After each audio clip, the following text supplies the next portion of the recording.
Tonight, we slip into the gritty, grand and unforgiving everyday life of the Roman Empire, not as a senator or emperor, no laurel crown, no marble baths, but as an ordinary person dropped unprepared into a world of sandals, sewage, and state-sanctioned crucifixion.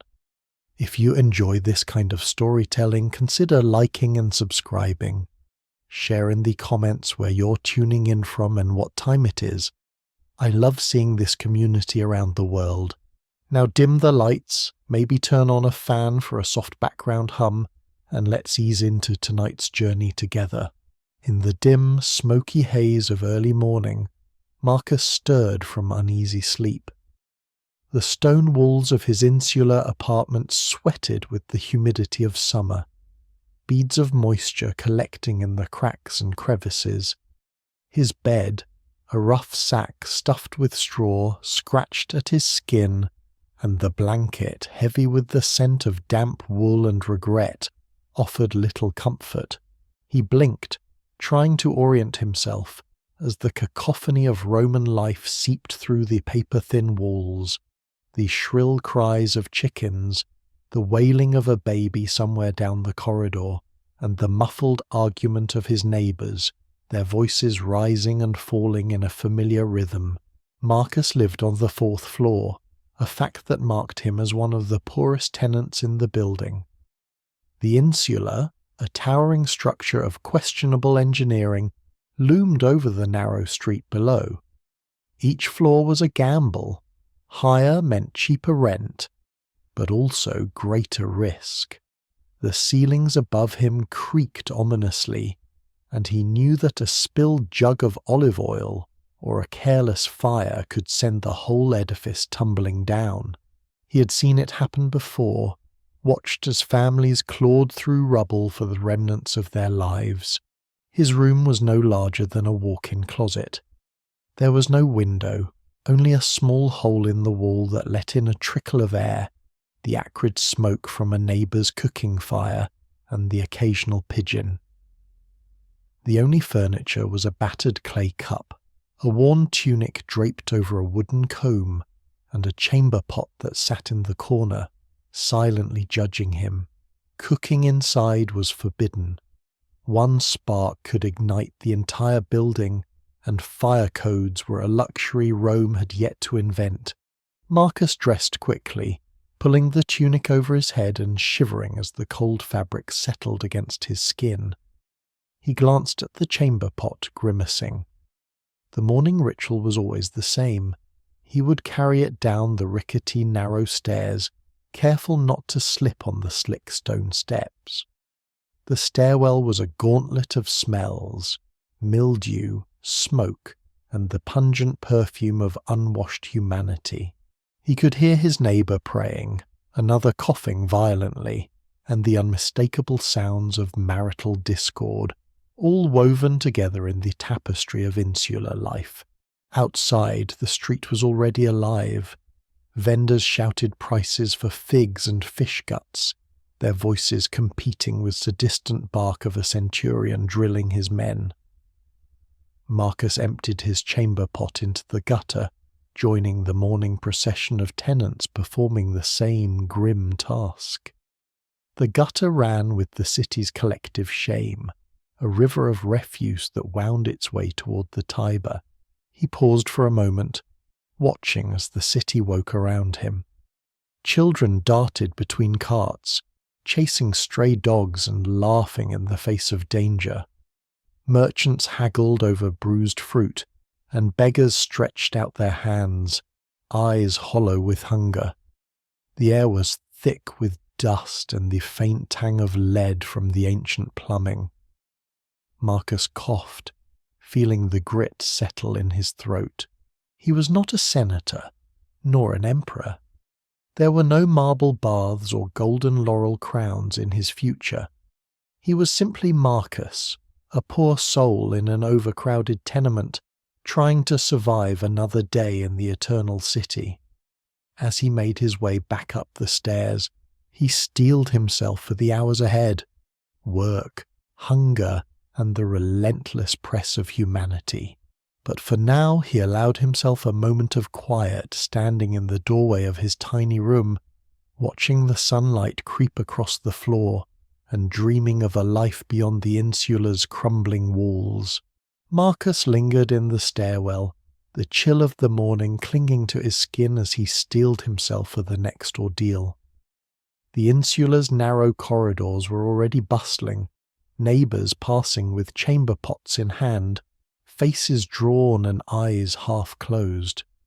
He joined the procession, descending the crooked stairs with careful steps, mindful of the slick stones and the ever-present threat of collapse. The air was thick with the mingled sense of smoke, mildew, and humanity, a pungent reminder that privacy was a luxury few could afford. Outside, the city was waking in earnest. The street was a tapestry of noise, vendors hawking their wares, children darting between carts, and the distant clang of a blacksmith's hammer. Marcus clutched his chamber pot, weaving through the crowd toward the nearest latrina. Rome's public restrooms were infamous, and he approached with a mixture of resignation and dread. The latrina was set into the side of a crumbling stone building, marked by a faded mosaic and the unmistakable odour of communal shame. Inside, a long stone bench stretched along the wall, punctuated by evenly spaced holes. Beneath the bench, a shallow trough of water trickled, carrying away the city's secrets. The room was crowded, men and women seated side by side, their faces a study in practised indifference. Marcus hesitated, then took his place, setting his chamber pot aside and lowering himself onto the cold stone. Privacy was non-existent. Conversations flowed freely, punctuated by the sounds of business and the occasional nervous laughter. A merchant discussed grain prices with a neighbour, while a retired soldier complained about his aching joints. Marcus kept his gaze fixed on the floor, determined not to meet the eyes of the man across from him, who chewed olives with unsettling intensity. The real challenge came next, the tersorium. Marcus eyed the communal sponge on a stick resting in a bucket of vinegar. In theory, it was rinsed before each use. In practice, it was a relic of shared suffering. He wiped hesitantly, grimacing at the thought of all who had come before him. If he were wealthier, he might have brought his own rag or a handful of moss, but today he had only the sponge and the hope that the vinegar had done its work. Finished, Marcus rose and moved to the communal basin. There was no soap, only a trickle of water that had seen more hands than a festival crowd. He rinsed his fingers, feeling no cleaner for the effort, and retrieved his chamber pot. The experience left him feeling lighter, but also hollow, a small price for survival in the city. Outside, the sun had climbed higher, casting long shadows across the street. Marcus joined the flow of citizens returning from the latrina, each carrying the quiet shame of shared hygiene. He glanced at the vendors setting up for the day, their tables laden with figs, bread, and fish. Hunger gnawed at his stomach, but breakfast would have to wait. As he made his way back to the insula, Marcus reflected on the strange intimacy of Roman life. Walls were thin, secrets few, and every ritual, from sleep to sanitation, was a communal affair. Yet, in the midst of discomfort and indignity, there was a kind of resilience. The city endured, its people adapting to hardship with stoic humour and stubborn pride. Marcus climbed the stairs once more, passing neighbours who greeted him with weary nods. He returned to his tiny room, setting the chamber pot in its corner and stretching his aching limbs. The day was just beginning, and already he had faced the worst Rome had to offer. He allowed himself a moment of satisfaction, knowing that survival here was a victory in itself. With the morning's business behind him, Marcus prepared for the next challenge: breakfast. The city outside beckoned, promising both disappointment and the faint hope of something more. He straightened his tunic, squared his shoulders, and stepped into the sunlight, ready to face whatever the eternal city had in store. Marcus stepped out of the insula, the sunlight now warming the cobblestones and casting long shadows from the bustling crowd. The ordeal of the latrina lingered in his mind, but the pangs of hunger soon took precedence. He joined the throng of Romans weaving through the narrow street, each person intent on their own morning ritual. The city was alive with the shouts of vendors, the clatter of carts, and the distant melody of a lyre played by a hopeful busker. Breakfast in Rome was not a feast, but a formality, a brief pause before the day's labour. Marcus knew better than to expect comfort. He made his way toward a familiar stall, its owner Lucius, already slicing loaves of bread with practised efficiency. The bread was hard and stale, baked days ago and left to dry in the open air. Lucius greeted Marcus with a nod, his hands dusted with flour and his eyes sharp from years of bargaining. "Morning, Marcus. Bread and wine?" Lucius asked, his voice rough but not unkind. Marcus nodded, passing over a few worn coins. Lucius handed him a chunk of bread and a clay cup filled with watered-down wine. The wine was thin, barely more than tinted water, but it was safer than drinking from the public fountains. Marcus took a seat on a low stone wall, joining a handful of other early risers. They ate in silence, each lost in their own thoughts. He bit into the bread, wincing as it scraped against his teeth. It tasted of dust and disappointment, but it filled his stomach. The wine was sour, but it washed down the dryness. Occasionally, Lucius would offer a sliver of cheese or a few olives, but today Marcus had only bread and wine. He watched as a wealthy merchant passed by, his breakfast a basket of fresh fruit and honey cakes. Marcus felt a flicker of envy, but quickly dismissed it. Such luxuries were not for men like him. The crowd around the stall grew, a mix of labourers, housewives, and children. Some bartered for scraps, others simply begged. Marcus shared a nod with a woman balancing a basket of laundry on her hip, her face lined with fatigue.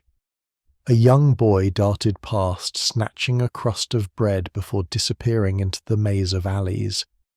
Lucius cursed, but his heart wasn't in it.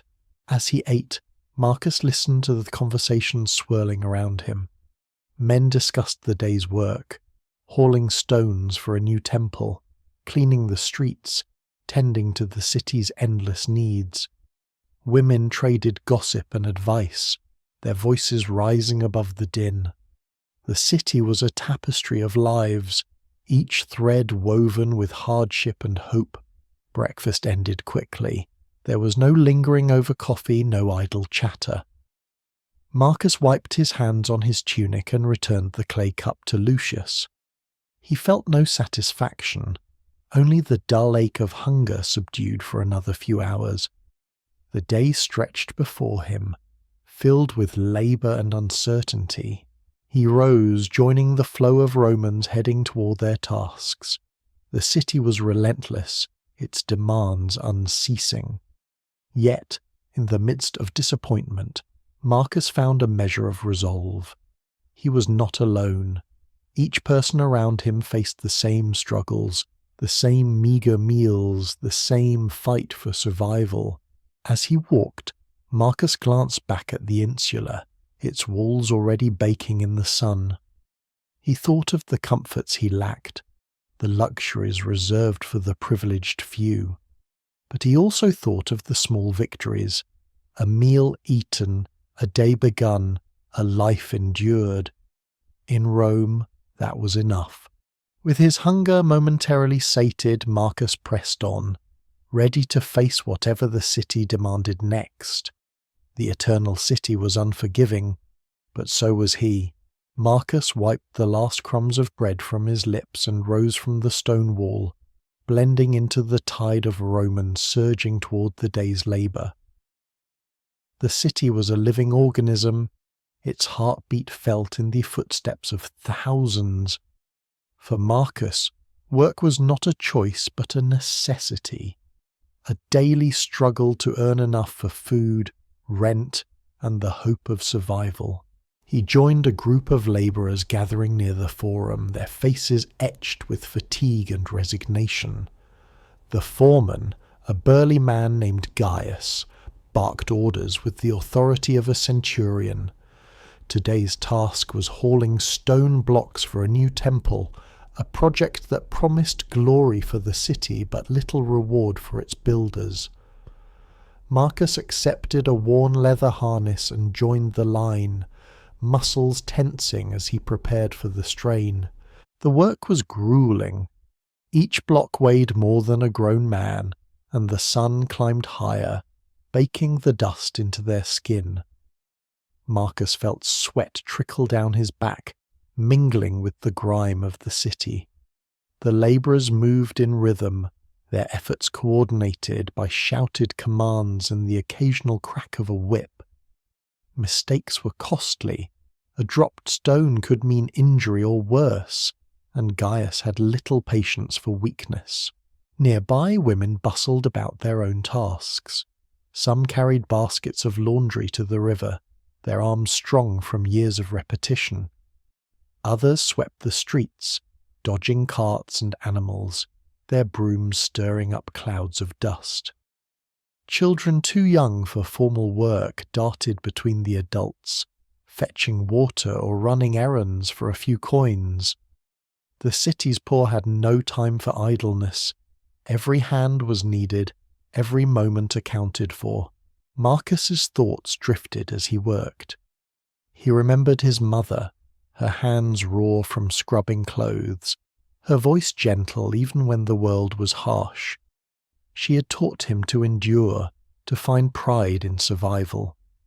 He watched a young woman nearby, her hair tied back, her movements efficient as she scrubbed a tunic against a stone. Her child played at her feet, stacking pebbles and laughing at the pigeons. Marcus smiled, reminded of the small joys that persisted even here. The hours passed in a blur of exertion. The foreman allowed brief pauses for water, the labourers gathering around a battered jug and sharing quiet conversation. Marcus listened to their stories, rumours of grain shortages, complaints about rising rents, dreams of escape to the countryside, yet none left. The city held them fast, its opportunities and dangers intertwined. By midday, Marcus's arms ached and his tunic clung to his skin. He watched as a group of craftsmen arrived, their tools gleaming and their faces proud. They carved intricate designs into the temple stones, their skill admired but their pay only marginally better. Teachers passed by, herding children to a makeshift school in the shade of a column, their voices rising above the din. Even the educated struggled, their status offering little protection from poverty.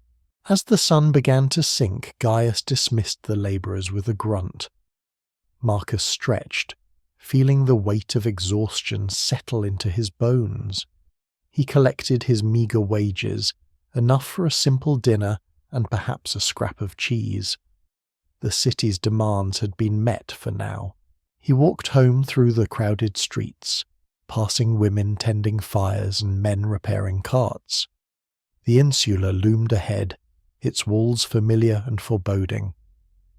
Marcus climbed the stairs, nodding to neighbours, sharing the silent camaraderie of survival. He entered his tiny room, setting down his earnings and sinking onto the straw mattress. The day had been hard, but he had endured. In Rome, that was victory enough.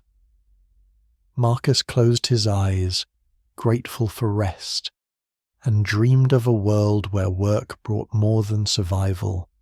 where it might one day bring hope.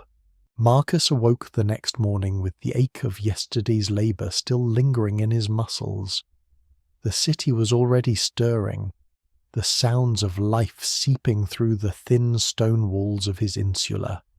He dressed quickly, eager to escape the oppressive closeness of his room and the stale air that clung to everything.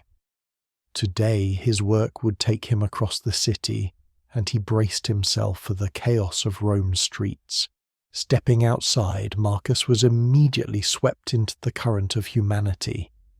The street was a narrow artery pulsing with merchants, labourers and animals.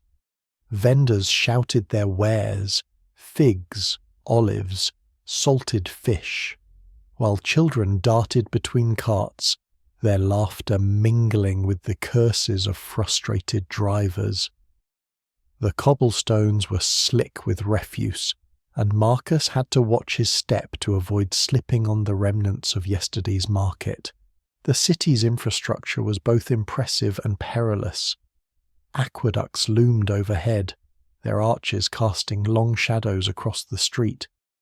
Water flowed from public fountains, but the gutters ran with filth, carrying away the detritus of thousands. Marcus passed a group of slaves hauling buckets, their faces blank with exhaustion. He nodded in sympathy, knowing that their burdens were heavier than his own. As he navigated the maze of alleys and thoroughfares, Marcus was struck by the sheer density of life. Every inch of space was claimed by shops, stalls, and makeshift homes. The air was thick with the smells of baking bread, roasting meat, and the ever-present tang of sewage. He passed a butcher's stall, the carcasses of animals hanging in the sun, attracting flies and stray dogs. The butcher waved a cleaver, shouting prices to anyone who would listen. Carts rattled by, their wheels carving ruts into the stone. Drivers urged their mules forward with shouts and cracks of the whip, indifferent to the pedestrians forced to leap aside. Marcus narrowly avoided a collision, pressing himself against a wall as a cart laden with amphorae thundered past. The driver cursed him, but Marcus was used to such encounters. In Rome, survival meant constant vigilance. He paused at a crossroads, watching as a procession of priests made their way to a nearby temple. Their robes were immaculate, their faces serene, untouched by the grime of the city.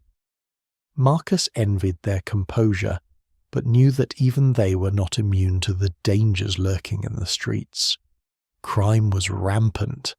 Pickpockets prowled the crowds, and gangs of youths roamed after dark seeking easy prey.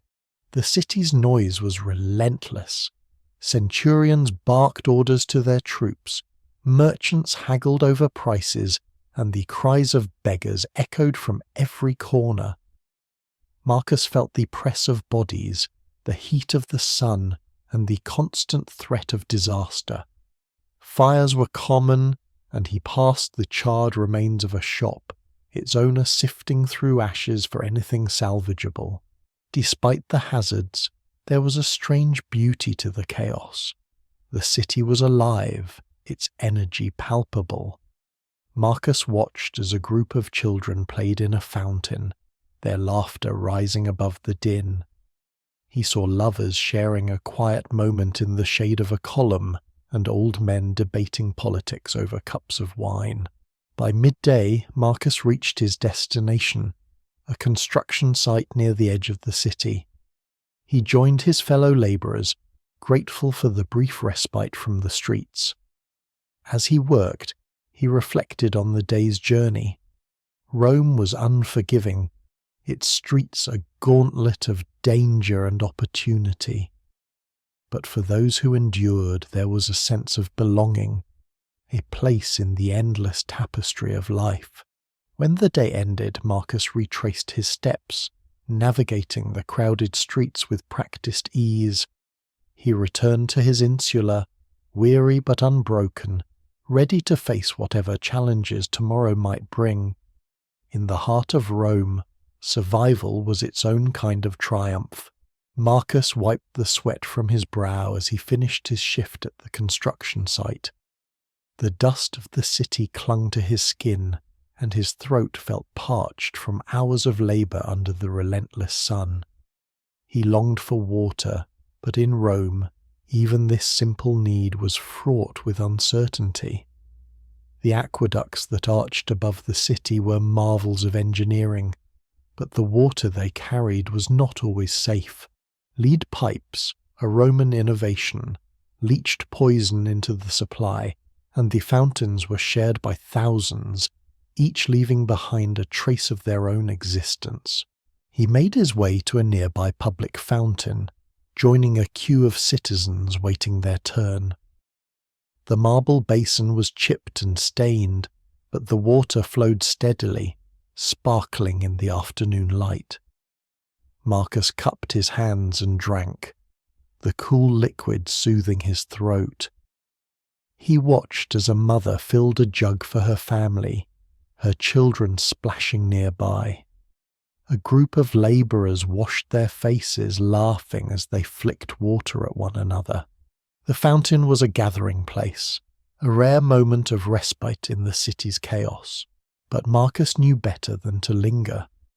The baths beckoned, a place to cleanse not just his body, but his spirit. He walked through the crowded streets, passing vendors selling scented oils and towels. The entrance to the public bathhouse was grand, its columns adorned with carvings of gods and heroes. Inside, the air was thick with steam and the hum of conversation. Citizens of every class mingled here, their differences momentarily set aside in pursuit of comfort. Marcus paid the modest fee and entered the changing room, shedding his dusty tunic and sandals. He stepped into the tepidarium, the warm room, and felt his muscles relax.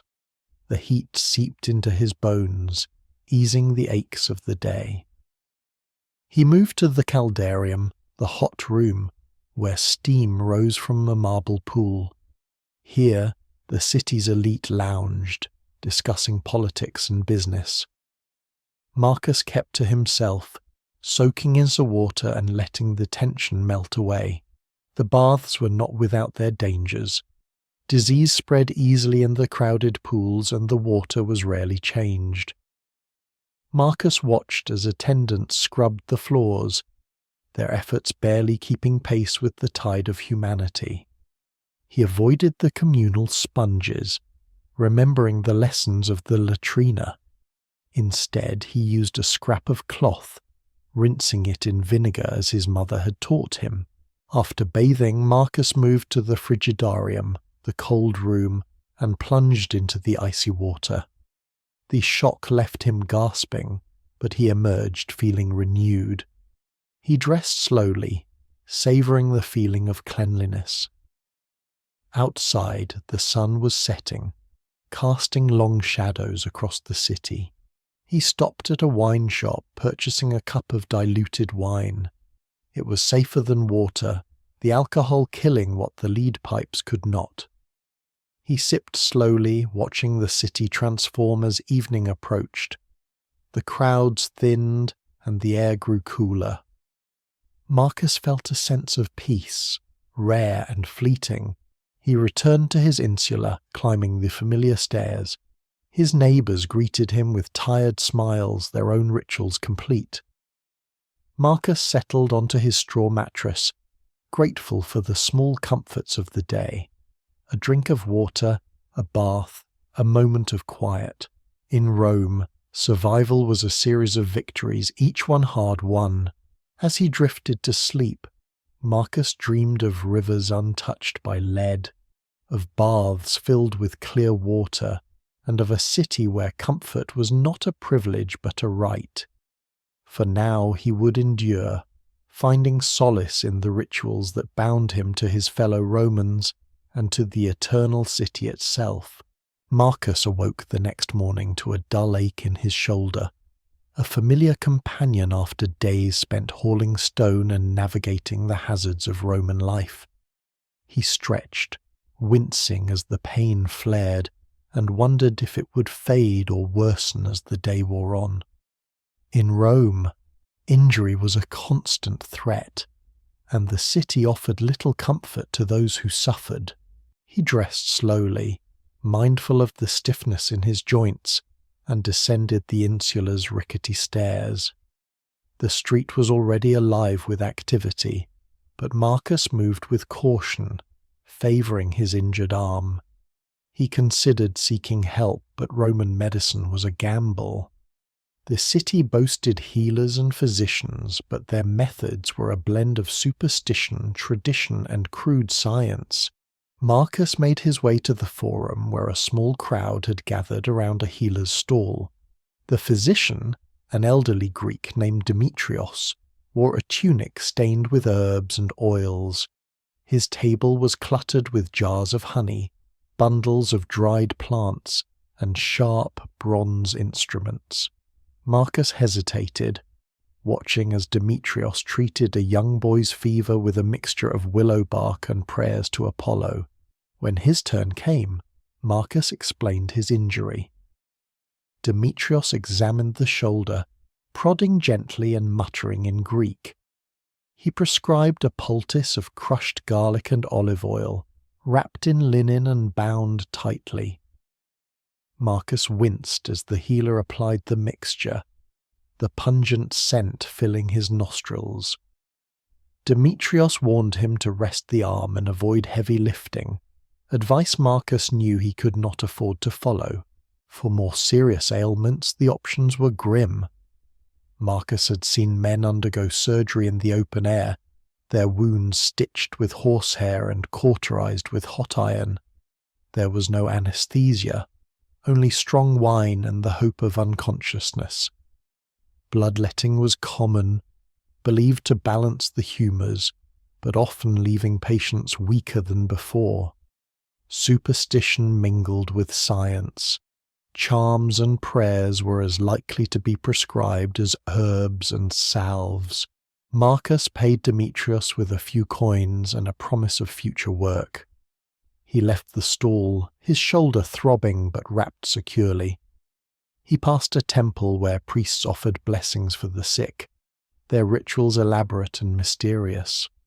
Some Romans believed illness was punishment from the gods, and offerings of fruit, wine, or coins were made in hopes of divine mercy. The day unfolded slowly. Marcus worked as best he could, avoiding tasks that strained his injury. His fellow labourers offered sympathy, sharing stories of their own wounds and the remedies they had tried. Some swore by honey and vinegar, others by the touch of a healer's hand. All agreed that pain was a part of life, endured with stoic resolve. As evening fell, Marcus returned to his insula, grateful for the modest relief the poultice provided. He ate a simple meal, careful not to aggravate his shoulder, and listened to the sounds of the city settling into night. The cries of children, the laughter of neighbours, and the distant music of a lyre reminded him that life continued even in the face of suffering. He lay on his straw mattress, the scent of garlic lingering in the air, and reflected on the day. In Rome, pain was inevitable, but so was endurance.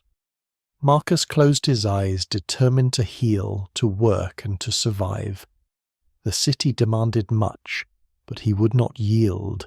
In the darkness, he found comfort in the knowledge that he was not alone.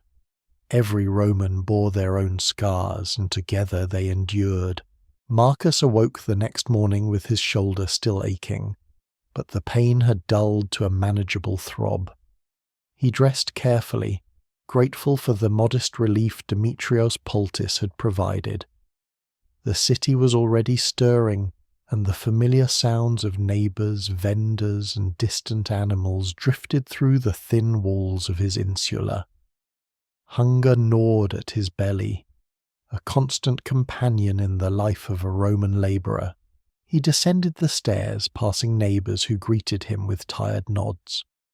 The street outside was alive with the smells of baking bread and roasting vegetables, but Marcus knew that breakfast would be meagre.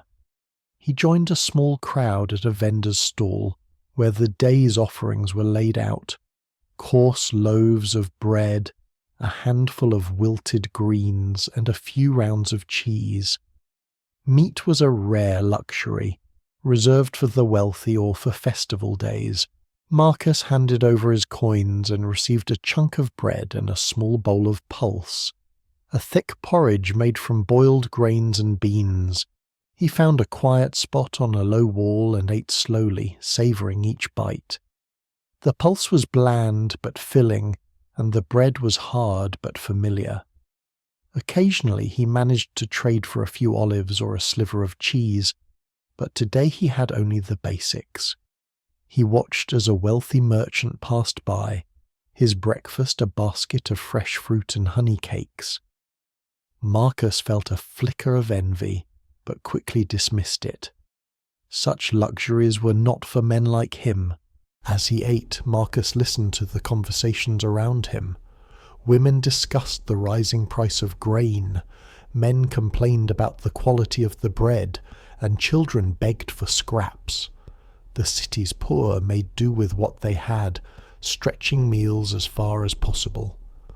Marcus remembered his mother's advice: eat slowly and thank the gods for every bite. He did so, grateful for the simple meal. After breakfast, Marcus joined his fellow labourers for another day of work.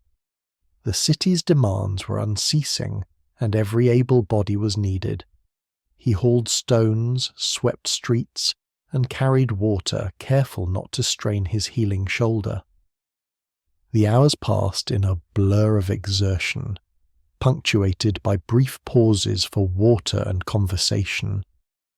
Lunch was much the same as breakfast: a bowl of pulse, a crust of bread, and, if fortune smiled, a piece of fruit.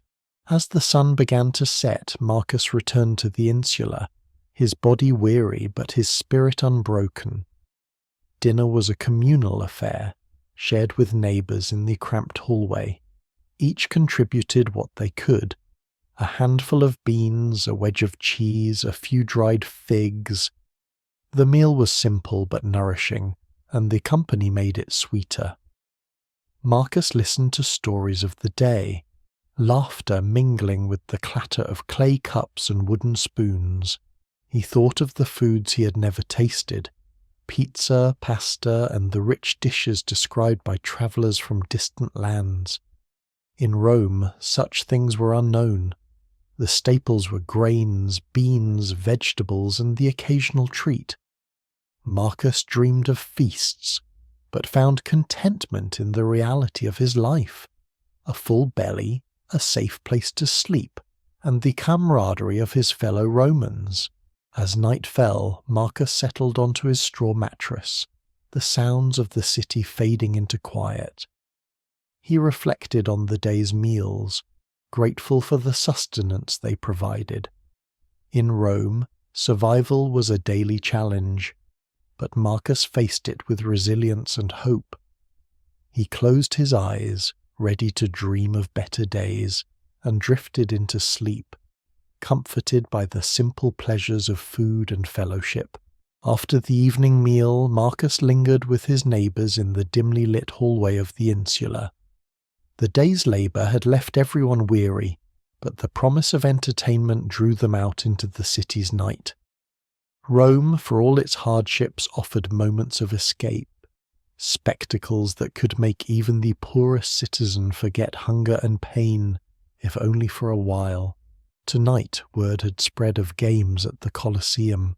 The amphitheatre loomed over the city, its arches glowing in the torchlight, drawing crowds from every corner. Marcus joined the throng, moving with the tide of humanity through narrow streets and bustling squares. The anticipation was palpable. Children clung to their parents, vendors hawked roasted nuts and watered wine, and the air buzzed with excitement and dread. Inside the Colosseum, the atmosphere was electric. Marcus found a seat among the plebeians, high above the arena floor. The wealthy lounged in marble boxes, their laughter drifting down like distant thunder. Below, the sand was raked smooth, soon to be stained with blood. The crowd roared as the first gladiators entered, their armour gleaming, faces set in grim determination. Marcus watched, heart pounding, as the men saluted the emperor and prepared for battle. The fight was brutal. Swords clashed, shields splintered, and the crowd surged with every blow. Marcus felt a strange mix of horror and fascination. The violence was real, the danger palpable. He knew that many gladiators were slaves or prisoners, fighting for survival or the faint hope of freedom. The crowd cheered for skill and savagery alike, their voices rising in a chorus that echoed through the stone. Between matches, other spectacles filled the arena. Wild beasts, lions, bears, and wolves were released, their handlers urging them toward condemned criminals. The crowd gasped and jeered, some turning away, others leaning forward for a better view. Marcus felt a chill, reminded of the thin line between entertainment and cruelty. Yet, in this moment, the city's divisions faded. Rich and poor alike were united in awe and terror. As the night wore on, the games shifted to chariot races. Teams thundered around the track, wheels spinning, horses straining against their harnesses. The drivers urged their teams on, risking life and limb for glory and gold. Marcus cheered with his neighbours, swept up in the excitement. The races were dangerous, crashes were common, and the crowd revelled in the chaos. Theatre performances followed, actors donning masks and costumes to tell stories of gods and heroes. The plays offered laughter and reflection, a brief respite from the violence of the arena. Marcus watched, grateful for the distraction, and marvelled at the skill of the performers. The city's appetite for spectacle was insatiable, and the night stretched on, filled with drama and delight. Eventually the games ended. The crowd dispersed, voices echoing in the emptying streets. Marcus walked home, the images of the night swirling in his mind. He felt both exhilarated and unsettled, reminded of the fragility of life and the power of shared experience.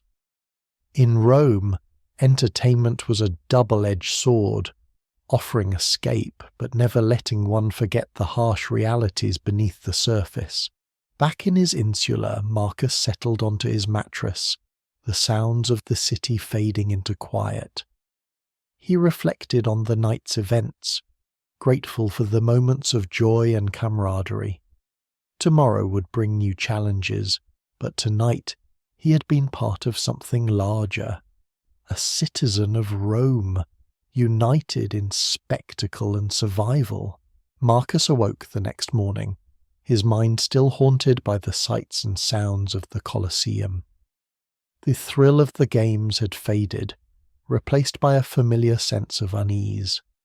Rome was a city of spectacle, but beneath its grand facades lay a world governed by strict laws and harsh justice. Today, Marcus would be reminded of the power and peril of Roman authority. He dressed and made his way through the bustling streets, passing vendors and labourers already deep in their routines. The city was alive with gossip.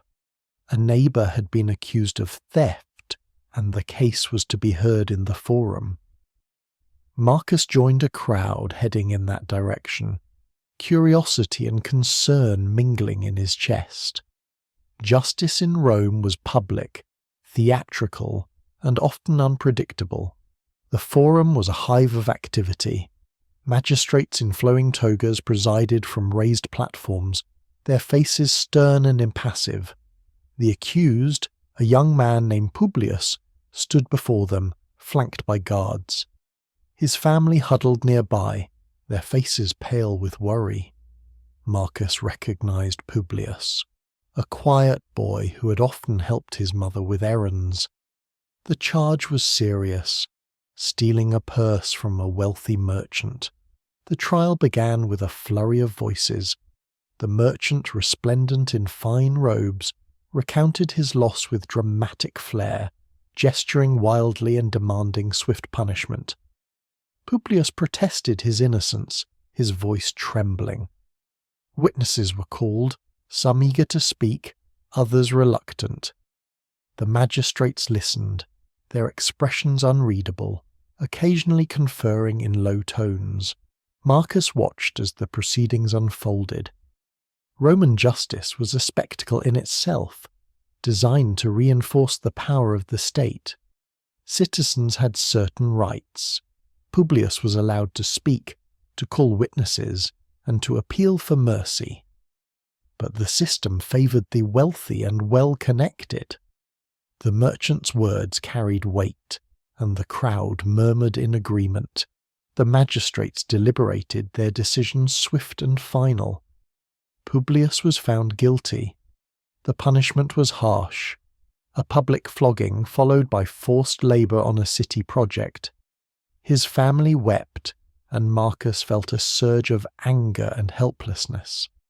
The law was meant to protect, but too often it served those with influence and wealth. As the sentence was carried out, Marcus reflected on the nature of justice in Rome. Trials were public, designed to shame and deter.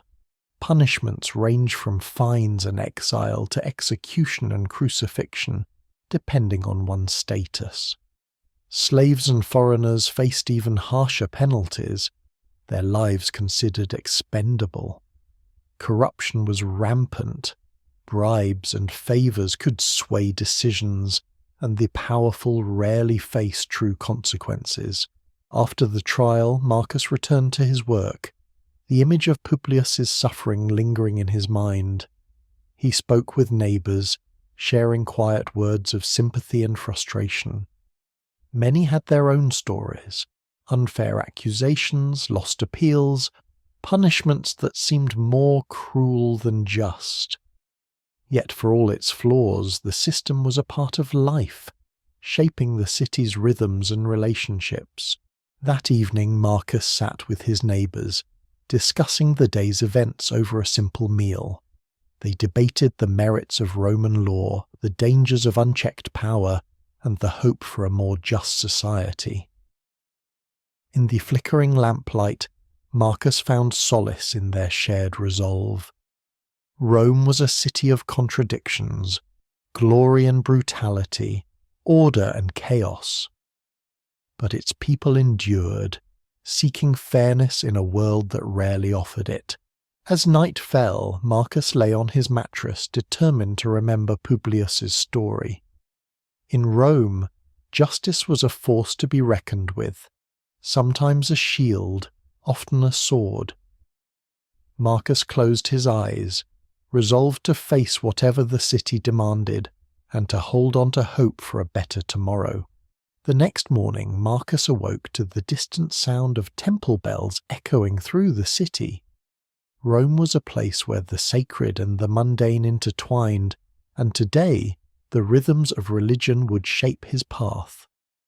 The trial of Publius lingered in his thoughts, but as he dressed and stepped into the bustling street, he was reminded that in Rome, faith was not just personal, it was public, political, and ever-present. The city was alive with preparations for a festival honouring Jupiter, the king of the gods. Banners fluttered from windows and the scent of incense drifted from every corner. Marcus joined the throng moving toward the grand temple on the Capitoline Hill, its columns gleaming in the morning sun. Priests in white robes led processions, their voices rising in chants that mingled with the hum of the crowd. Religion in Rome was a matter of duty as much as belief. Marcus, like every citizen, was expected to participate in public rituals, offer sacrifices, and honor the gods who watched over the city. Failure to do so could bring suspicion, social ostracism, or even legal trouble. The emperor himself was revered as a living deity, and his image adorned every altar and shrine. As Marcus approached the temple, he paused to watch a group of priests preparing offerings. They arranged bowls of fruit, loaves of bread, and flasks of wine on the altar, their movements precise and reverent. A white bull, garlanded with flowers, was led forward for sacrifice. The crowd fell silent as the high priest invoked Jupiter's blessing, then swiftly ended the animal's life with a practiced stroke. The blood was collected and poured onto the altar, a gift to the gods in exchange for favor and protection. Marcus felt a mix of awe and unease. The rituals were ancient, their meaning layered with tradition and superstition. He remembered his mother lighting a lamp to Vesta, goddess of the hearth, and his father leaving coins at the shrine of Mercury before a long journey. The gods were everywhere, in the home, the marketplace, the fields, and their favor was sought in every aspect of life. After the sacrifice, Marcus joined the line of citizens offering prayers and coins at the altar. He bowed his head, murmuring a request for health and safety, then moved aside to let others pass. Nearby, a group of magistrates discussed the festival's significance, their words laced with political undertones. Religion was a tool of power in Rome, used to unite the people, legitimize authority, and maintain order. As the festival continued, Marcus wandered through the city, observing smaller rituals at neighborhood shrines. He watched as mothers blessed their children, merchants prayed for prosperity, and soldiers sought courage before battle. The diversity of faith was striking. Rome's pantheon included gods from every corner of the empire, each with their own rites and followers. By evening the city was transformed. Lamps flickered in every window, and the streets echoed with music and laughter. Marcus returned to his insula, carrying the scent of incense and the memory of sacred chants. He shared a simple meal with his neighbors, discussing the day's events and the role of faith in their lives. As night fell, Marcus lay on his mattress, reflecting on the power of religion in Rome. It was a force that shaped the city's laws, customs, and daily routines, a source of comfort and control, hope and fear. In a world of uncertainty, the rituals offered a sense of belonging and purpose. Marcus closed his eyes, grateful for the gods' favor, and drifted into sleep, ready to face whatever the city and its gods might bring tomorrow. The festival's echoes lingered in the city as Marcus awoke, the incense and chants still fresh in his memory. Rome was a city of gods and rituals, but beneath the sacred veneer lay a society defined by rigid hierarchy. Today, Marcus would be reminded of his place in this intricate web, a world where status shaped every interaction, every opportunity, and every hope. He dressed in his plain tunic, the fabric rough against his skin, and stepped into the morning bustle. The streets were alive with the aftermath of celebration. Priests returning to their temples, merchants tallying their festival earnings, and laborers like marquis resuming their endless tasks. The city's social order was visible everywhere, from the grandeur of the senators' villas to the crowded insulae where the poor eked out their existence. Marcus passed a procession of senators, their purple-trimmed togas marking them as the city's elite. Citizens stepped aside, heads bowed in respect or fear. The senators moved with practiced dignity, their conversations hushed but purposeful. Marcus watched them disappear into a marble portico, their world closed to men like him. He felt the familiar sting of envy, but also resignation. In Rome, ambition was dangerous. Those who reached too high risked everything. Further down the street, equestrians rode past, their gold rings flashing in the sunlight. They were the city's businessmen, wealthy and influential, but always striving for more. Marcus admired their confidence, but knew their fortunes could change with a single failed venture or political misstep. The city's hierarchy was unforgiving, its boundaries enforced by law, custom, and rumour. At the marketplace, Marcus joined the throng of plebeians, free citizens but far from powerful. They bartered for bread, argued over prices, and shared news of the city. Freedmen mingled among them, their status hard-won through years of servitude. Some had built modest businesses, others struggled to find acceptance. The scars of slavery lingered, shaping their lives and relationships. Slaves moved quietly through the crowd, eyes lowered, hands busy with errands. Their presence was a constant reminder of Rome's foundations, built on the labour and suffering of the powerless. Marcus exchanged a glance with a young slave girl, her face marked by exhaustion and hope. He wished he could help but knew the risks. In Rome, kindness could be mistaken for rebellion. Social mobility was possible, but rare. Patronage was the key, a network of favours, alliances, and obligations. Marcus remembered his father's advice: find a patron, serve well, and never forget your place. He had tried, but the city's doors remained closed. Still, he persisted, building relationships where he could, offering help and seeking guidance. As the day wore on, Marcus witnessed the subtle dance of status. Invitations were extended and withdrawn, alliances formed and broken. Gossip flowed through the streets, shaping reputations and futures. Ambition was both a blessing and a curse. Those who succeeded were celebrated. Those who failed were cast aside. That evening, Marcus returned to his insula, sharing a simple meal with neighbours. They spoke of dreams, owning a shop, sending a child to school, earning a place among the equestrians. Their hopes were tempered by reality, but not extinguished. In the flickering lamplight, Marcus found comfort in their resilience. As night fell, he lay on his mattress reflecting on the city's hierarchy. Rome was a world of boundaries, but also of possibility. Marcus closed his eyes, determined to endure, to strive, and to find his place in the eternal city, no matter how small. As dusk settled over Rome, Marcus finished his meal and gazed out the narrow window of his insula. The city's daytime bustle faded into a different kind of energy, one tinged with caution and unease. Night in Rome was not a time for leisure, but for vigilance.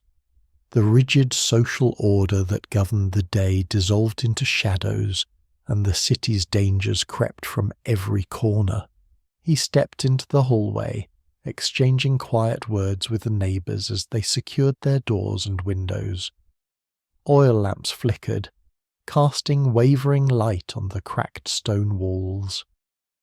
Marcus checked the latch on his own door, remembering stories of thieves who slipped through the insula's corridors, seeking easy prey among the poor. The higher floors were especially vulnerable.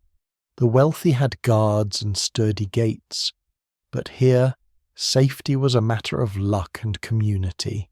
Outside, the streets transformed. The vendors and labourers vanished, replaced by figures moving quickly and quietly.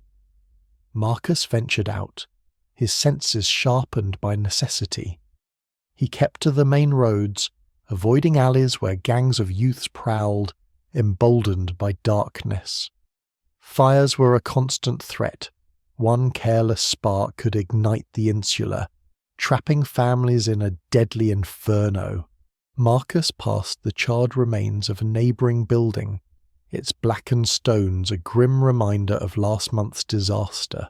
The city's lighting was sparse. A few torches burned near the forum and temples, but most streets were swallowed by gloom. Marcus carried a small lantern, its flame barely illuminating the path ahead. He heard the distant clatter of a patrol, city watchmen tasked with keeping order, though their loyalty was often bought and sold. Many preferred to avoid trouble, turning a blind eye to crime unless bribed or threatened. Marcus hurried past a group of beggars huddled in a doorway, their faces gaunt and eyes wary. He offered a coin, knowing it might buy a moment's peace or a scrap of bread. The poor suffered most at night, exposed to the elements and the cruelty of those who preyed on weakness. He remembered his mother's warnings: never walk alone after dark, trust only those you know. As he neared the river, the air grew colder and the sounds of the city faded. Marcus paused, listening to the water lapping against the stone embankment. The Tiber was both lifeline and hazard, its banks home to smugglers and fugitives, its currents swift and unforgiving. He turned back, unwilling to risk the dangers that lurked beyond the familiar streets. Returning to his insula, Marcus found neighbours gathered in the hallway, sharing news and comfort. A woman spoke of a theft in the next building. A man recounted seeing a fire start and spread before help arrived. They exchanged advice, pooled resources, and promised to watch out for one another. In the darkness, community was their only defence. Marcus settled onto his straw mattress, the sounds of the city echoing through the thin walls. He listened for footsteps, for the crackle of flames, for the cries that signalled trouble. Sleep came slowly, interrupted by dreams of danger and escape. Yet, in the heart of Rome, he found resilience, not just in himself but in those who endured alongside him. Night in Rome was a test of survival, a reminder of the fragility of safety and the strength found in unity. Marcus closed his eyes, determined to face whatever the darkness brought, knowing that dawn would come, and with it, another chance to endure. Marcus awoke before sunrise, the city still cloaked in the hush of night. The dangers of darkness lingered in his mind, the threat of thieves, the memory of fires, the uneasy camaraderie of neighbours banding together for safety. Yet, as the first rays of light crept through the cracks in his insula's wall, Marcus felt the familiar stirrings of hope. Rome was relentless, but so was he. He dressed quickly, shaking off the remnants of restless sleep. The aches in his body reminded him of yesterday's labour, but he welcomed them as proof of endurance. In the hallway, neighbours exchanged tired greetings, their faces drawn but determined. The city's poor had little choice but to persist. Survival was not a matter of luck, but of grit and resilience. Stepping outside, Marcus was greeted by the city's awakening. Vendors set up their stalls, sweeping away the debris of the night. Children fetched water from the public fountain, their laughter a small rebellion against hardship. The streets, still damp from the morning mist, glistened in the pale sunlight. Marcus joined the flow of labourers heading toward the day's work, each step a testament to their resolve. The city's infrastructure, battered but enduring, was a silent witness to their struggles. Marcus passed the ruins of a burned insula, its stones blackened but its spirit unbroken. Families worked together to clear debris, salvaging what they could and rebuilding with whatever materials were at hand. The resilience of Rome's people was evident in every gesture, in the way they shared food, patched clothing, and offered comfort to those in need. Marcus's work was hard and often thankless. He hauled stones, swept streets, and repaired broken walls. The city demanded much, but he found pride in his efforts. Each task completed was a small victory, a way to assert his place in a world that often overlooked the poor. He watched as craftsmen carved new columns for a temple, their skill a reminder that beauty could emerge from adversity. During brief pauses, Marcus listened to the stories of his fellow labourers. Some spoke of dreams, owning a shop, sending a child to school, escaping to the countryside. Others shared memories of hardship, of nights spent hungry or cold. Yet, in every tale, there was a thread of hope. The city's suffering had forged a community bound by shared experience and mutual support. At midday, Marcus joined his neighbours for a simple meal. They sat on worn benches passing bread and pulse, laughing at jokes and recounting the morning's challenges. The food was plain, but the company made it nourishing. Marcus felt a sense of belonging, a quiet strength that came from facing hardship together. As the sun dipped toward the horizon, Marcus returned to his insula, his body weary but his spirit unbowed. He helped a neighbour repair a broken door, offered advice to a young mother, and shared news of work opportunities. The city's demands were constant, but so was the determination of its people. That night, Marcus lay on his straw mattress, listening to the sounds of Rome settling into sleep. He reflected on the day's trials and triumphs, grateful for the resilience that allowed him to endure. In the eternal city, survival was a daily challenge, but Marcus faced it with hope and resolve. He closed his eyes, ready to greet another day, knowing that each sunrise brought new possibilities and another chance to persevere. As dawn broke over Rome, Marcus rose from his straw mattress, the city's familiar chorus of sounds greeting him. The resilience of his neighbours and the daily struggle for survival had become the rhythm of his life. Yet, as he prepared for another day of labour, a new story began to circulate through the insula, a tale of rebellion and resolve, carried on the lips of merchants, labourers, and children alike. It was the story of Rhodogon, a Parthian princess whose legend had reached even the crowded streets of Rome.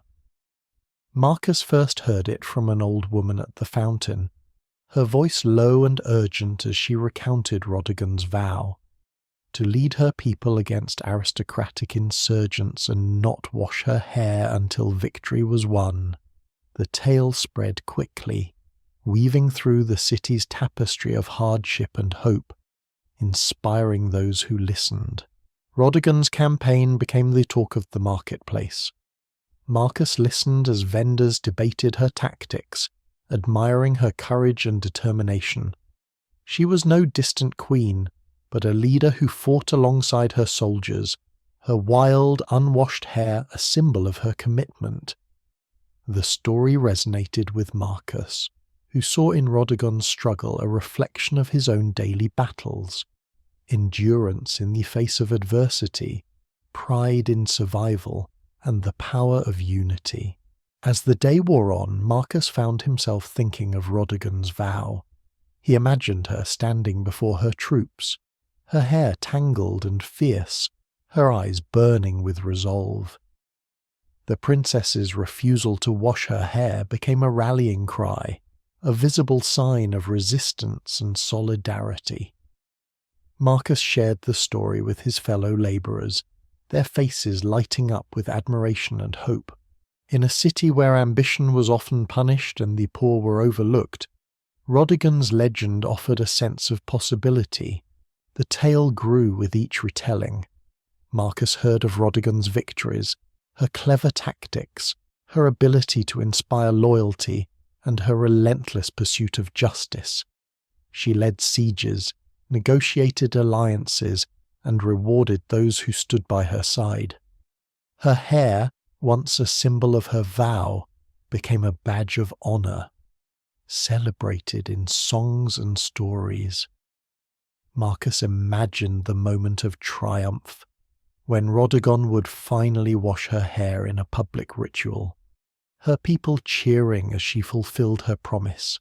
That evening, as Marcus returned to his insula, he found his neighbours gathered in the hallway, sharing news and stories. The legend of Rhodogon dominated the conversation, her courage a beacon in the darkness of their own struggles. Marcus listened as a young mother recounted Rhodogon's journey, her voice filled with pride and longing. The princess's story offered comfort and inspiration, reminding them that even in the face of overwhelming odds, resilience and unity could lead to victory. As night fell, Marcus lay on his mattress, the sounds of the city fading into quiet. He reflected on Rhodogon's vow, her leadership, and the hope she inspired. In Rome, survival was a daily challenge, but legends like Rhodogon's reminded Marcus that endurance could be transformed into triumph. He closed his eyes, dreaming of wild hair and fierce resolve, ready to face another day with renewed strength. In the Eternal City, stories were more than entertainment. They were lifelines, connecting the struggles of the present to the victories of the past. Marcus drifted into sleep, comforted by the legend of Rhodogon, and determined to carry her spirit into the challenges of tomorrow. The legend of Rhodogon grew with each passing day, her story woven into the fabric of Marcus's life and the lives of his neighbours. In the insula's crowded hallways and bustling marketplace, her name was spoken with reverence and excitement. Marcus found himself drawn deeper into the tale, imagining the Parthian princess not just as a distant figure, but as a symbol of hope and defiance for all who struggled under the weight of hardship. As Marcus laboured through another day in Rome, he listened eagerly to new details of Rhodogon's campaign. Word spread that she had led her troops to the gates of a fortified city, her legendary hair wild and unwashed, a living testament to her vow. The city's defenders, aristocratic insurgents who had long oppressed the people, watched with growing unease as Rhodogon's army encircled their walls. Her presence was magnetic. Her soldiers rallied at her side, inspired by her unwavering commitment and the visible sign of her promise. The siege was long and grueling. Marcus heard tales of Rhodogon's tactical brilliance, how she ordered her engineers to construct siege towers from scavenged wood, how she coordinated nighttime raids to disrupt enemy supply lines, and how she personally led sorties, her hair streaming behind her like a battle standard. The hardships of the siege mirrored those Marcus knew well: scarcity of food, exhaustion, and the constant threat of violence. Yet Rhodogon's resolve never faltered, and her troops drew strength from her example. Inside the city, the insurgents grew desperate. Their supplies dwindled and morale crumbled as Rhodogon's forces pressed their advantage. Marcus imagined the tension, the fear, and the hope that must have filled the hearts of those trapped within the walls. He saw in Rhodogon's campaign a reflection of his own community's struggles. Ordinary people banding together, enduring hardship, and refusing to yield. The turning point came when Rhodogon, recognizing the suffering of the city's innocent inhabitants, negotiated a surrender that spared the lives of the common folk. Her compassion was as legendary as her courage. The insurgents were brought before her, their power broken, and Rhodogon's vow was finally fulfilled.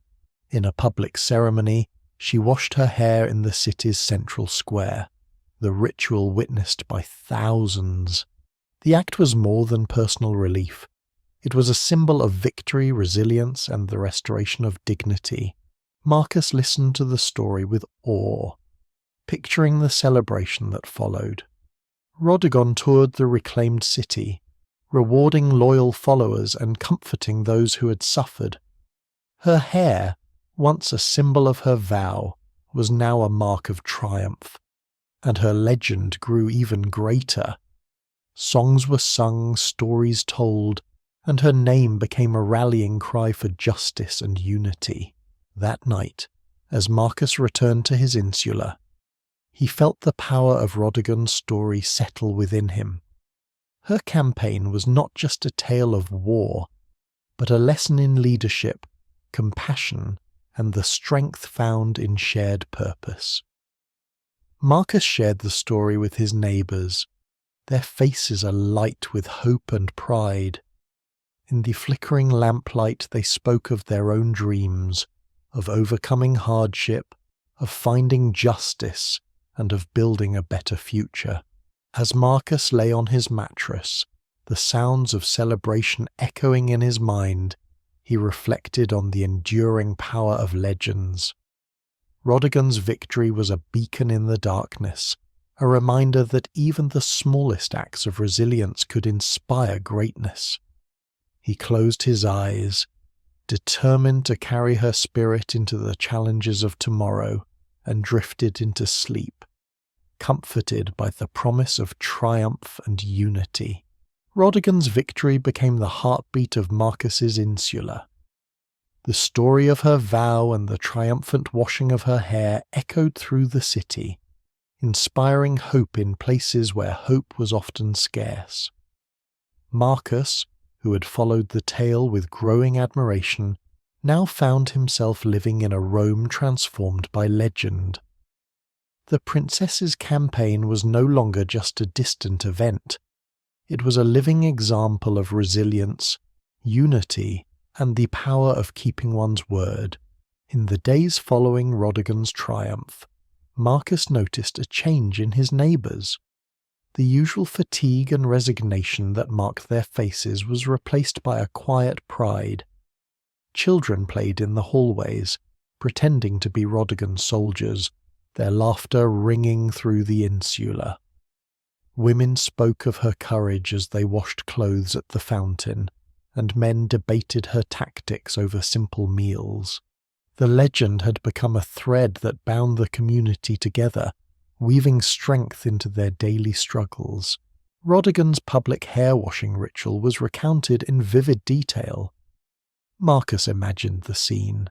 The city's central square filled with citizens, their eyes fixed on the princess as she stood before them, her hair wild and tangled from months of battle. The act was more than personal relief. It was a symbol of perseverance and victory. As water poured over her head, the crowd erupted in celebration, their cheers rising like a prayer to the gods.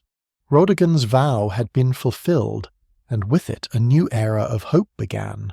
After her victory, Rodigon toured the reclaimed cities, her presence a source of comfort and inspiration.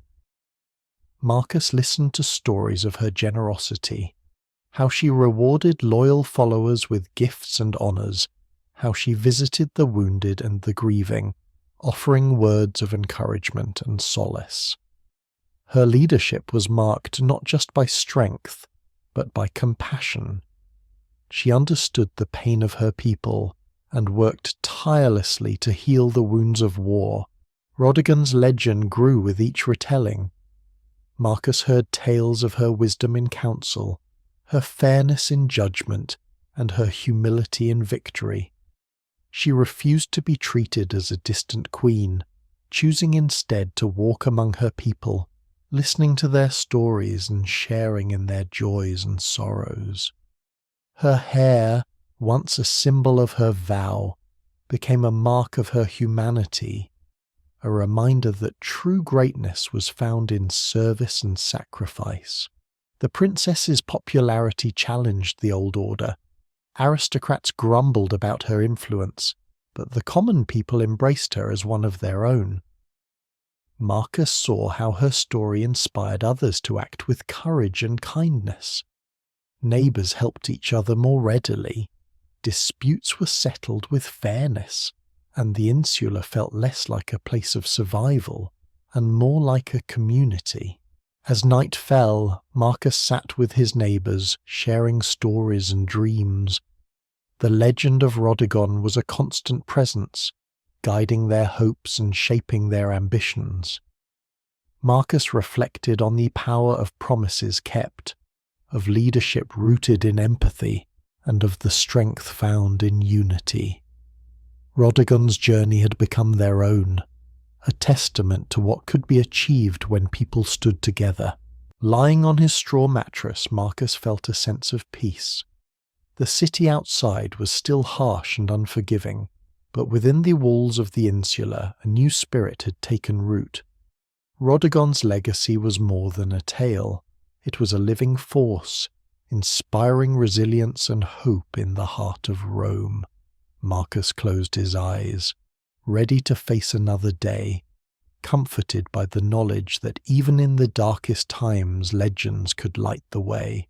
Rodigon's legend continued to ripple through the insula and beyond, shaping the lives and aspirations of Marcus and his neighbours. Her victory and the public washing of her hair had become more than a tale of triumph. It was now a living symbol of resilience, unity, and the possibility of change. Yet, as the days passed, Marcus noticed that Rodigon's influence was not confined to the streets and homes of the common people. It began to challenge the very fabric of Roman society. The city's aristocrats, uneasy with her popularity, tried to downplay her achievements. Official records mentioned her only briefly, focusing on the restoration of order rather than the spirit of her rebellion. But among the people, Rodigon's story flourished. Marcus saw how her legend was passed from mother to child, from labourer to merchant, growing richer with each retelling. Her silence in the face of court intrigue became a lesson in dignity. Her presence at public gatherings, a quiet assertion of power. Women, especially, found inspiration in Rodigon. Marcus watched as his neighbour, Livia, spoke with newfound confidence at the communal fountain, her words echoing Rodigon's resolve. Young girls played at being princesses and generals, their games filled with strategy and courage.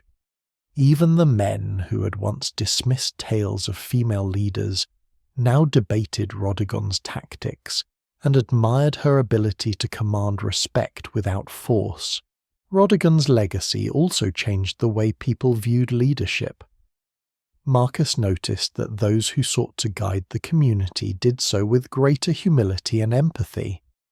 The insula's informal council, once dominated by the loudest voices, now listened more carefully to the concerns of all. Disputes were settled with fairness, and decisions were made with the well-being of the group in mind. Rodigon's example had shown that true power lay not in domination, but in service and understanding. Her story became a source of comfort in difficult times. When a fire broke out in a nearby building, Marcus and his neighbours rallied together, inspired by Rodigon's spirit of collaboration. They formed a bucket line, shared resources, and cared for the displaced families. In the aftermath, as they rebuilt what had been lost, Marcus felt the strength of their unity, a strength born from the legend of a princess who had refused to give up. Rodigon's influence extended even to the city's politics. Rumours spread that senators and magistrates were consulting with women and freedmen, seeking advice and support. The old barriers of class and gender, though still formidable, began to show cracks. Marcus heard whispers of new laws being proposed, laws that would protect the vulnerable and reward loyalty. Change was slow, but it was real. At night, Marcus sat with his neighbours, sharing stories and dreams. Rodigan's legend was a constant presence, guiding their hopes and shaping their ambitions. He reflected on how her silence had become a powerful tool, how she used her presence, her actions, and her unwavering commitment to inspire others. Her legacy was not just in the victories she had won, but in the lives she had touched and the traditions she had transformed. As Marcus lay on his straw mattress, he felt a sense of possibility. The city outside was still harsh and divided, but within the insula a new spirit had taken root. Rodigan's story was no longer just a legend. It was a blueprint for a better future, one built on resilience, empathy, and the enduring power of collaboration. Marcus closed his eyes, ready to face another day, comforted by the knowledge that even in the shadows of empire, hope could flourish and change could begin. The legend of Rodigan had become a living force in Marcus's insula, but as the city's mood shifted, a new tale began to circulate, one that carried the same spirit of defiance and cunning. It was the story of Queen Tomius, a nomadic steppe ruler whose fate became entwined with the ambitions of Cyrus the Great, the Persian emperor. Marcus first heard the tale from a travelling merchant, who recounted it with wide eyes and dramatic gestures, drawing a crowd of eager listeners in the marketplace. Tomius was unlike any queen Rome had known. She ruled not from marble halls but from the saddle, her people moving with the seasons across the vast grasslands. Her wisdom and strength were legendary, and her son, a prince of promise, was her pride. When Cyrus sent envoys bearing gifts and a proposal of marriage, Tomius refused, sensing the threat behind the offer. She valued her people's freedom above all, and would not trade it for Persian gold or power. Cyrus, insulted and enraged, declared war. His armies swept across the steppe, their banners casting long shadows over the land. Tomius rallied her warriors, their horses swift and their bows deadly. Marcus listened, captivated, as the merchant described the queen's tactics, how she lured the Persians deep into unfamiliar territory, using the land itself as a weapon. Her soldiers struck at night, vanishing before dawn, leaving confusion and fear in their wake. The war reached its tragic peak when Cyrus captured Tomius's son. The prince was killed, his body sent back as a warning. The grief that followed was immense, but Tomius's resolve only hardened. She vowed vengeance, swearing before her people that Cyrus would pay for his cruelty. Her warriors, inspired by her fury and sorrow, prepared for a final decisive battle. Marcus imagined the scene, Tomius leading her troops across the steppe, her armour gleaming, her eyes cold with determination. She devised a cunning trap, feigning retreat and drawing the Persians into a narrow valley. There, her forces struck with precision, overwhelming the enemy and capturing Cyrus himself. The merchant's voice dropped to a whisper as he described the queen's revenge, how she confronted Cyrus, her words sharp as arrows, and killed him in battle, avenging her son and restoring her people's honour. The story of Tomius spread quickly, joining Rodigan's legend as a beacon of resistance and ingenuity. Marcus saw how the tale inspired his neighbours, especially the women and young people. Tomius's refusal to submit, her clever tactics, and her fierce love for her son became lessons in courage and strategy. The insula's children played at being steppe warriors, their games filled with daring escapes and triumphant battles. Tomius's legacy, like Rodigan's, challenged the old order. Her story was not one of inherited power, but of earned respect and unwavering resolve.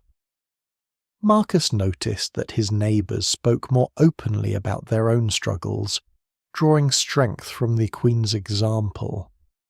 The insula became a place of shared stories and mutual support, each legend adding to the community's sense of possibility. As night fell, Marcus reflected on the power of these tales. Rhodogon and Tomius had become more than distant figures. They were symbols of what could be achieved through unity, cunning, and the refusal to yield. Their stories offered hope in a city that often seemed indifferent to the poor and powerless. Marcus lay on his mattress, comforted by the knowledge that legends could shape reality, and that even in the heart of Rome, the spirit of resistance could flourish. He closed his eyes, ready to face another day, determined to carry the lessons of Rhodogon and Tomius into his own life. In the eternal city, where hardship was constant and change slow, the stories of brave women who defied empires became lifelines, reminders that resilience, cunning, and love could overcome even the greatest odds. The stories of Rhodogon and Tomius lingered in Marcus's mind as he awoke to another day in Rome. Their legends had become a source of strength for his insula, inspiring resilience and unity among neighbours. Yet, as Marcus stepped into the morning bustle, a new tale began to circulate, one that spoke not of queens or warriors, but of the smallest creatures whose legacy shaped civilizations, the bees. It was an old man at the marketplace who first shared the story, his voice gentle as he sold jars of golden honey. He spoke of ancient Egypt, where beekeepers tended hives along the Nile, their work revered by priests and pharaohs alike. Honey was more than food. It was medicine, a sacred offering, and a symbol of prosperity. Marcus listened, imagining the sunlit fields and the careful hands harvesting honeycomb, each drop a testament to patience and collaboration. The tale moved to Mesopotamia, where clay tablets recorded the wisdom of beekeepers and the rituals that honoured the hive. Bees were seen as messengers of the gods, their order and industry a model for human society.